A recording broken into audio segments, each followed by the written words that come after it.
Mabuhay Pilipinas! Maligayang pagbabalik dito sa aking channel, pero kung bago ka lang, pasuyo ng like and subscribe. Salamat agad. Ngayong araw ng Sabado, June 29, 2024, mga kababayan, ang binabantayan po nating galaw ng easterlies ay sa ngayon po ay nakakaapekto dito sa eastern section po ng ating bansa. Kaya patuloy po nating aasahan ang pagkakaroon ng maulap na kalangitan na mayroong kalat-kalat na pag-ulan na may kasamang kulog at kidlat, lalo na po sa hapon at sa gabi. Pero pagdating ng tanghali at umaga, asahan po nating ang maalinsangang panahon dahil dulot nga po ito ng easterlies.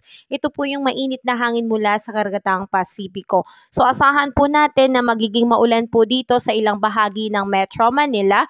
Kasama rin po ang Aurora, Quezon, Bicol Region, Eastern Visayas, kasama rin po ang Caraga and Davao Region. So mga kababayan, patuloy po tayong mag-ingat.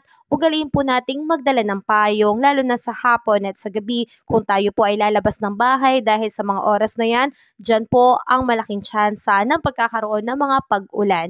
So asahan po natin na ngayong araw po, dahil sa dulot po ng easterlies, patuloy po tayo makakaranas ng mainit na tanghali at ang maximum temperature po or air temperature sa katanghalian dito sa Luwag ay posibleng umabot ng 33 degrees Celsius, Tugigaraw 35 degrees Celsius, Baguio 25 degrees Celsius, Metro Manila 34 degrees Celsius, Tagaytay 32 degrees Celsius at sa Legazpi rin po ay 32 degrees Celsius. Samantalang asahan naman po natin dito sa Visayas at Davao, wala po tayong inaasahang malawakang pag-ulan. Mga isolated rain shower lamang po lalo na sa hapon at sa gabi.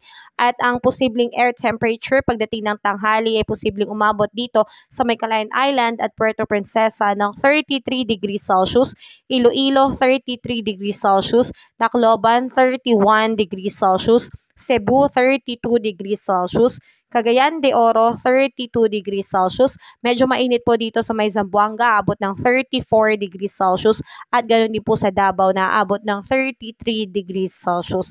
So mga kababayan, asahan po natin na ngayong araw po ang tanging nakakaapekto lamang po sa ating panahon ay ito pong easterlies.